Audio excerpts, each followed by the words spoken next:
এবার বলি যে কাল রাত্রে কালকেই সেনাবাহিনী তখনও কিন্তু কোনো ফর্মালি কোনো রকম ঘোষণা করেনি, যদিও সিদ্ধান্ত যেটা নেয়ার সেটা তারা নিয়েছে। এবার চলে আসুন যে সেনাবাহিনী গতকাল তারা একটি তাদের সেনা সদর থেকে এজির শাখা থেকে পিএস পরিদপ্তর সেখান থেকে তারা একটি বিজ্ঞপ্তি জারি করেছেন।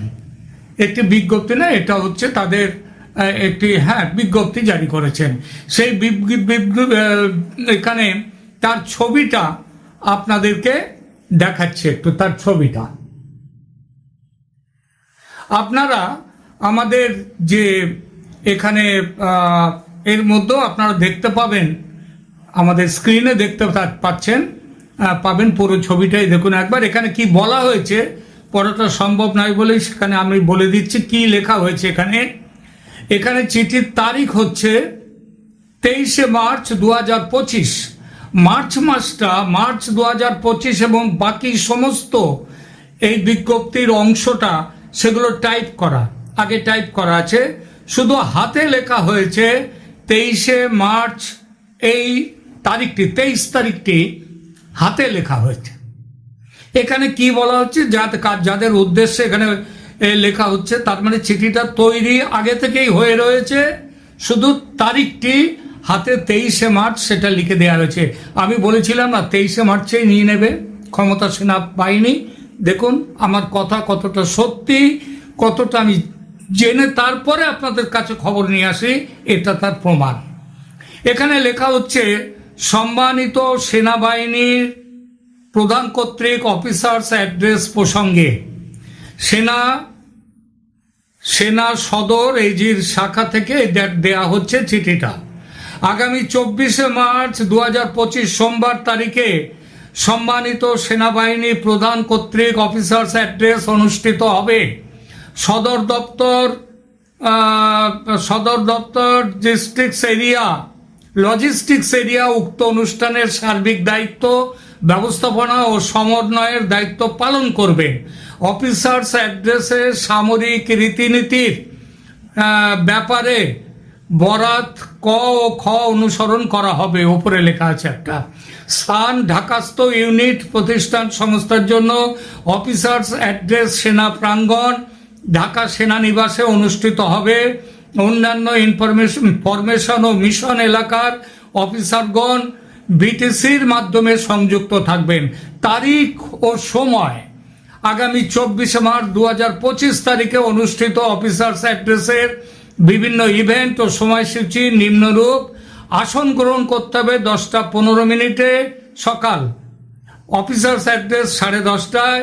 পোশাক কমব্যাট ইউনিফর্ম ক্যাপ সহ উপস্থিতি সেনাবাহিনী প্রধানের অফিসার্স অ্যাড্রেসে বাংলাদেশ সেনাবাহিনীর সকল উইদিন ব্র্যাকেট কর্তব্য ব্যতীত অফিসার উপস্থিত থাকবেন।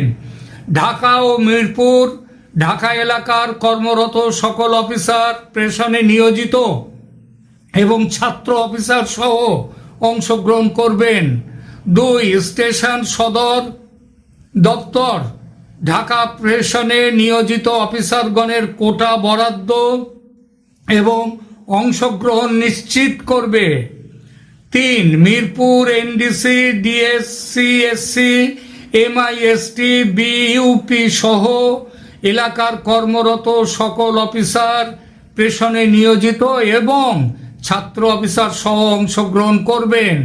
অন্যান্য সকল এরিয়া সর্বোচ্চ সংখ্যক অফিসার ভিটিসির মাধ্যমে অংশগ্রহণ করবেন। মিশন এলাকার কর্তব্যে নিয়োজিত ব্যক্তিবর্গ ভিটিসির মাধ্যমে অফিসার্স অ্যাড্রেসে অংশগ্রহণ করবেন। সেনা সদর জিএস শাখা ও পরিদপ্তর মিশন এলাকায় নিয়োজিত অফিসারগণের অংশগ্রহণের ব্যাপারে প্রয়োজনীয় নির্দেশনা দেবেন। আজ সকালে এই ব্যাপারে সমস্ত সে মিটিং হয়ে গেছে।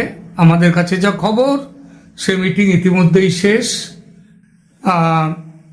এবং ঢাকার যে কোনো মুহূর্তে ফরম্যালি আসলে সমস্ত জায়গায় সৈন্য তাদের দখল নিয়ে নিয়েছে সেনা, কিন্তু কী জন্য এইবার আলোচনা একটু করার প্রয়োজন, সেটা হচ্ছে সেনা তো 5ই আগস্টে ক্ষমতা নিজেরা নেয়নি, 8ই আগস্টে তারা একটা বেসামরিক কর্তৃপক্ষের হাতে ক্ষমতা তুলে দিয়েছে, যেটার জন্য বলা হয়েছিল যে আমরা অন্তর্বর্তী সরকারকে আমরা যেভাবে চিনি সেটা তৈরি হয়েছিল। আজকে এখনো অবধি আমার কাছে খবর আসেনি যে সেনা ফরম্যালি ক্ষমতা হাতে নিয়ে নিয়েছে এবং যে এই ইউনূস সরকারকে তারা বরখাস্ত করে দিয়েছে। এই খবর এখনো আমার কাছে আসেনি, যে মুহূর্তে আসবে আমি আপনাদেরকে সেই খবর দিয়ে দেব। তবে তারা সেনা সমস্ত বাংলাদেশের সমস্ত ঢাকা শহরে তারা ছড়িয়ে পড়েছে, তারা সব জায়গায় পজিশন নিয়ে নিয়েছে যাতে কোনো রকম বিক্ষোভ বিদ্রোহ ইত্যাদি না হয় তার জন্যে। কিন্তু সেনার প্ল্যানিংয়ের মধ্যে কি আছে? সেনার প্ল্যানিংয়ের মধ্যে কি আছে যে এই মুহূর্তে একটা কেয়ারটেকার গভর্নমেন্ট হবে, এই যে সরকার ইউনূসের সরকার চলে যাবে তার বদলে তারা কি কোনো কেয়ারটেকার গভর্নমেন্ট করবে, নাকি একটা ন্যাশনাল গভর্নমেন্ট যেটাকে জাতীয় সরকার সমস্ত দলের নিয়ে করবে, নাকি এই মুহূর্তে সেনা তাদের নিজেদের হাতে ক্ষমতাটা নেবে? আমি ব্যক্তিগতভাবে মনে করি এই মুহূর্তে এক্ষুনি কোনো রকম জাতীয় সরকার বা কেয়ারটেকার সরকার গঠনের পরিকল্পনা এই মুহূর্তে সেনার থাকতে পারে না, কারণ তাতে সমস্যাটা আরও বেড়ে যেতে পারে। তবে যে কোনো মুহূর্তে আমাদের ডক্টর ইউনূসকে আমাদের যে তারিখে 5 আগস্টে বাংলাদেশের প্রধানমন্ত্রী শেখ হাসিনাকে সেনা যেমন দায়িত্ব নিয়ে ভারতে পাঠিয়ে দিয়েছিল, দায়িত্ব নিয়ে সেই দায়িত্বের পেছনে ভারতের কি হাত আছে না আছে সেটা নিয়ে এই মুহূর্তে আমি কোনো কথা বলবো না, বলার দরকার নেই, কারণ আপনারা অনেকেই জানেন সেসব ব্যাপার। কিন্তু সেনা দায়িত্ব নিয়ে শেখ হাসিনাকে সেদিন ভারতে পাঠিয়ে না দিলে শেখ হাসিনা আসতে পারতেন না, এবং তার সেদিন মৃত্যু অবধারিত ছিল। সেখানে স্নাইপার ফোর্স পর্যন্ত ওই গণভবনের ভেতরে ঢুকে গিয়েছিল। আপনারা পরে সেসব খবর জেনেছেন অনেক, এবং আগামী দিনগুলোতে আরও বেশি করে জানবেন। এখন তাহলে প্রশ্ন হচ্ছে কি ধরনের সরকার তৈরি হবে? আমার মনে হয় এই মুহূর্তে প্রাথমিকভাবে সরকার যেটা তৈরি হবে সেটা সামরিক বাহিনী তারা নিজেদের হাতে ক্ষমতাটা নিয়ে নেবে। এবং যেহেতু আমাদের প্রধান উপদেষ্টার কি গতি হবে? তিনি তো ভারতে আসবেন না, ভারতে আসবার মুখ নেই তার, এবং ভারত তার জন্য কোনো রকম ভারতে নিয়ে আসার জন্য কোনো রকম চেষ্টা চরিত্র কিংবা কোনো রকম ব্যবস্থা আগ বাড়িয়ে করতে যাবে না।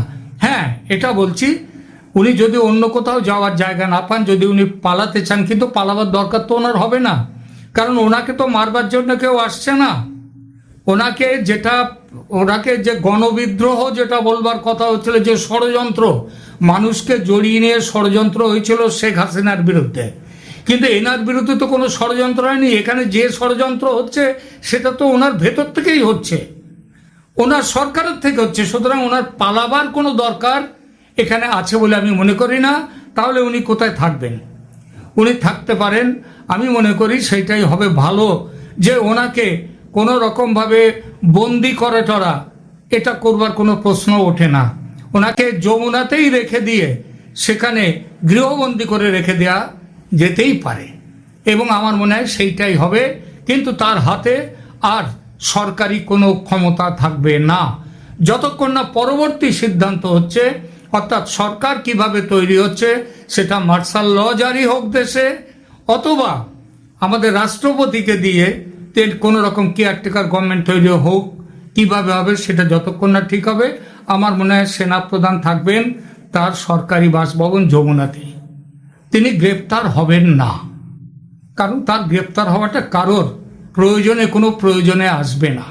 কিন্তু সরকারের কোনো দায়িত্ব বা ক্ষমতা তার হাতে নেই, তাকে আর প্রধান উপদেষ্টা বলা হবে না। আমরা সমস্ত ঘটনার উপর নজর রেখে দেব। যখন যেরকম ইনফরমেশন পাই তেমন ইনফরমেশন আপনাদেরকে জানাবো। আমরা এটা জানাতে প্রতিশ্রুতিবদ্ধ, এবং যেটা আসল খবর হবে সেই খবরটাই আপনাদের সামনে নিয়ে আসবো। যেমনভাবে গত এই প্রায় 7-8 মাস ধরে আপনাদের সামনে যুক্ত রয়েছি, যে বাস্তব খবর নিয়ে যে সততার সঙ্গে আপনাদের সাথে যুক্ত রয়েছে সেভাবেই থাকবো। এবার আসি আর একটা শেষ কথা। শেখ হাসিনা তিনি কবে এবং কিভাবে, তিনি কিন্তু মনে রাখবেন আইন অনুযায়ী দেশের বৈধ প্রধানমন্ত্রী হিসেবে রয়েছেন এখনো। তাহলে কি তিনি এসে ক্ষমতা নেবেন? নিতেই পারেন, তেমনও হতে পারে। অন্তত ভারত কিন্তু সেই জায়গাতেই যেতে চায়, এটা আপনাদেরকে বলছে। এবং সেনাবাহিনীর মধ্যেও একটা বড় অংশ তারাও কিন্তু চায় শেখ হাসিনা এসে ক্ষমতা গ্রহণ করুন, এবং অল্প দিনের মধ্যেই, কয়েক মাসের মধ্যেই, সম্ভব হলে 3-4 মাসের মধ্যে, 3 মাসের মধ্যে তিনি এখানে একটা free and fair and inclusive election, নির্বাচন সেইটা করুন। তাতে তিনি জয়ী হলে তিনি দেশের প্রধানমন্ত্রী থাকবেন, নতুন করে প্রধানমন্ত্রী হবেন, এবং তাতে কারোর কিছু বলারও থাকবে না। অর্থাৎ এক কথায় বলা গেল, আজকে বাংলাদেশের আকাশে যে ঘোর অন্ধকার, যে কালো মেঘের ছায়া বাংলাদেশকে দখল করেছিল, আজ সেই ছায়া দূরীভূত হতে যাচ্ছে, এবং তা শুরু হয়ে গেছে সেই প্রক্রিয়া। এখন ওই যে ভোর হওয়ার আগে একটা সময় থাকে না, একটা সময় থাকে যখন সূর্য ওঠেনি কিন্তু তার একটা আভা, তার একটা চারদিকে যেন ফর্সা হচ্ছে, যে সেই কাক ভোর বলে না, সেটা নয়, কাক পাখি ডাকার সেই ভোর নয়, সত্যিকারের ভোর হতে যাচ্ছে, উষাকাল। এই উষা লগ্ন চলে আসছে। এরপরে আবার বাংলাদেশ হাসতে শুরু করবে গণতান্ত্রিক পথে।